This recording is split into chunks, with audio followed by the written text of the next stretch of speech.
ભરતરી એકવાર શિકાર કરવા માટે જાય છે, 4-5 સૈનિકો છે, શિકાર કરીને આવતા હતા. એમાં એક ગામની બાજુમાંથી નીકળ્યા ને એક શમશાન યાત્રા જતી હતી. એ શમશાન યાત્રા જતી હતી ને વાહે એક બેન માથા પસાડતી જતી હતી, વાળ તોડતી જતી હતી. એ ભરતરીને એમ થયું કે હારું આ બેન વાહે રોતી જાય છે, એનો દીકરો હશે, એનો ઘરવાળો હશે કે એનો કોણ હશે એમ. અને શમશાનમાં છેક એ બાઈ ગઈ એટલે ભરતરીને એમ થયું ખરું શમશાનમાં બૈરા ન જાય, આ બૈરું જાય છે, આપણે જોવું છે શું થાય છે એમ. એક બાજુ ઘોડા લઈ અને ઉભા રહ્યા અને બાઈ કહે છે કે હવે મારું 17 હતું એ વયું ગયું, મારે જીવીને હવે શું કામ હોય. 2 જણે પકડી રાખ્યા છે બેનને. એ કે ભાઈ જે બનવાનું હતું એ બની ગયું. કે ના, મને મારા ધણી હારે સતી થવું છે, મારે મારા ધણી હારે મરી જવું છે. એ ચિતા ગોઠવી અને સબને ઉપર મૂકી અને આગ ચાંપી અને ભડ ભડ ભડ ભડ મંડ્યું હળગવાનું. બાપુ એ દીકરીએ જોંટ મારી અને નીકળી ગઈ અને હળગતી અગ્નિમાં બાપુ એ દીકરી ચડી ગઈ. અને ભરતરી ઘોડા ઉપર બેઠો બેઠો જોવે છે અને આ બેન હળગતી ચિતામાં બાપુ એક ઉકારો ન કરે અને એ જોવે એમ બાપુ ખાખ થઈ ગયો. અને કોક ત્યાંથી નીકળ્યો ને ભરતરીએ પૂછ્યું કે ભાઈ આ બેન ને શું થતું હતું ભાઈ જે ગુજરી ગયો એ? તો કે એ એનો ઘરવાળો હતો અને એ એના પત્ની હતી. એટલે ભરતરી વિચાર કરે કે હારો આમને કેટલો પ્રેમ હશે. આ એક ધણી મરી ગયો અને જીવતી જાગતી બાપુ હળગતી અગ્નિમાં હોમાઈ ગઈ અને એક ઉકારો ન કર્યો. આ પ્રેમ કેવો હશે? એનું મગજ બાપુ કામ નથી કરતું. ભરતરીને આવ્યા, ઘરે આવીને હિંડોળામાં બેઠો છે, પિંગળા અરે વાત નથી કરતો. સોન મૂન બેઠો છે. પિંગળા પૂછે છે કે કેમ તમે આજ કઈ બોલતા નથી? પાણી લઈ આવું, ચા બનાવું, જમવાનું આપું? ભરતરી કાંઈ નથી બોલતો. પિંગળા બહુ આજીજી કરે છે પણ છે શું, કેમ નથી બોલતા? ત્યારે ભરતરી કહે છે કે આજે મેં એક ચિત્ર જોયું ને ભાઈ, મારું મગજ હજી કામ નથી કરતું. કે શું હતું? એ કે એક ગામની બાજુમાંથી નીકળે, અહીંયા શમશાન યાત્રા નીકળીને એક ભાઈ ગુજરી ગયો તો એના ધર્મપત્ની હતા. એ એના ઘરવાળાને હળગાવ્યો ને એમાં હળગતી અગ્નિમાં બાપુ એ દીકરી ચડી ગઈ અને હું ભાળું ને એમ જીવતી જાગતી હળગી ગઈ. એ પ્રેમ કેટલો છે હું હજી વિચાર કરું છું. ત્યારે પિંગળા પૂછે છે કે અગ્નિ આપી હતી કે ના હાથે પ્રગટી હતી? તો કે એ તો આપી હતી. તો કે તો એ 3જા નંબરનો પ્રેમ કહેવાય, એમાં એ કે પ્રેમ ન કહેવાય. ભરતરી વિચાર કરવા માંડ્યો કે આ 3જા નંબરનો પ્રેમ હોય તો 2જા નંબરનો કેવો હોય છે, 1લા નંબરનો કેવો હોય છે? તો કે આ 3જા નંબરનો કહેવાય. તો કે હા. તો કે 2જા નંબરનો કેવો હોય? એ કે ધણીનું માથું ખોળામાં લઈ અને હરિનું સ્મરણ કરે અને જમણા પગના અંગૂઠેથી એની હાથે અગ્નિ પ્રગટ થાય, એને 2જા નંબરનો કહેવાય. અને 1લા નંબરનો પ્રેમ? તો કે 1લા નંબરનો પ્રેમ એને કહેવાય કે તમારો ધણી ગુજરી ગયો એ વાત કાનમાં પડે, એ કાનમાં પડ્યા પછી જો શ્વાસ લીધો હોય એ બારો ન નીકળે, જો બહાર લીધો હોય તો અંદર ન નીકળે, જીવ નીકળી જાય, અને 1લા નંબરનો કહેવાય.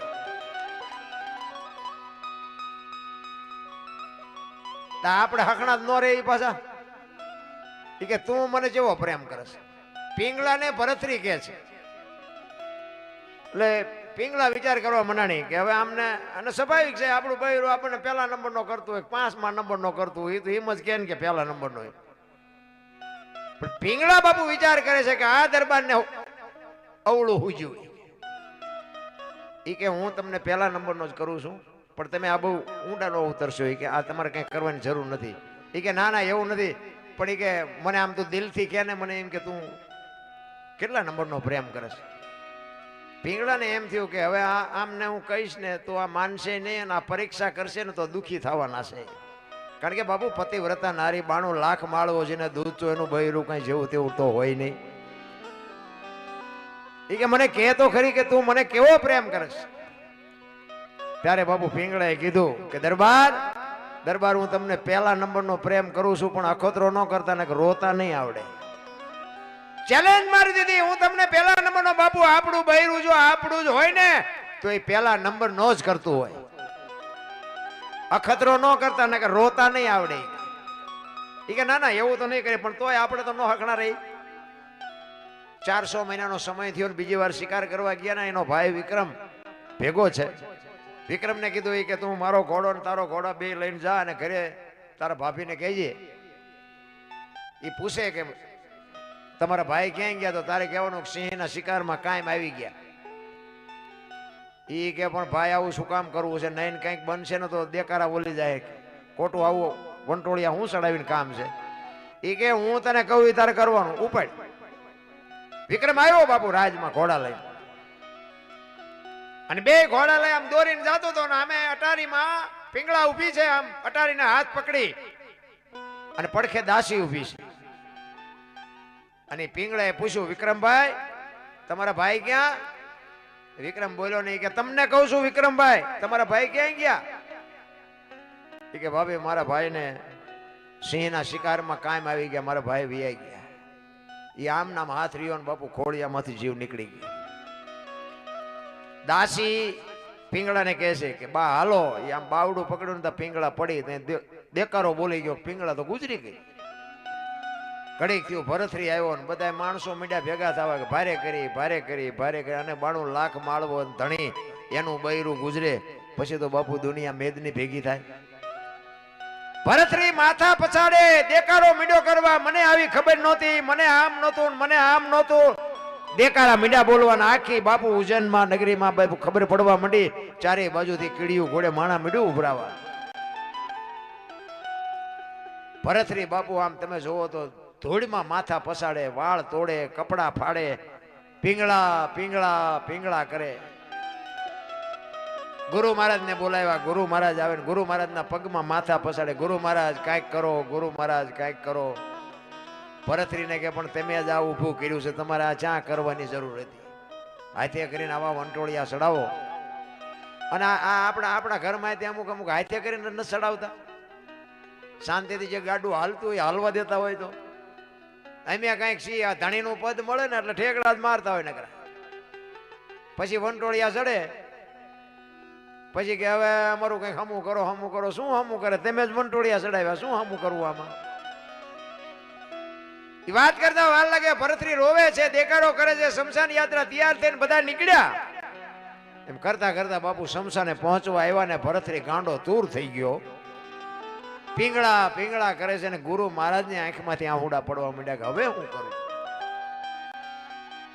એ કે બીજું બધું તો ઠીક છે, પણ આ ભરથરી જો પાગલ થઈ જાય છે ને તો 92 લાખ માળવો નો ધારો થઈ જાય, ધણી વગર નો થઈ જાય. હવે હું કરું? કરતા કરતા શમશાન ભૂમિમાં પહોંચ્યા. લાકડા ગોઠવા અને માથે બાપુ સબ મૂકવાની તૈયારી કરે. પણ ત્યાં તો તમે જોવો તો ગાંડો તૂર થયો ને ગુરુ મહારાજ બાપુ ચોથા રાસુએ રડી પડ્યા. ઘરે તારી ભલી છે તારી, આ જોવો તો ખરા થયું, એ મારે હવામાં શું કરવું?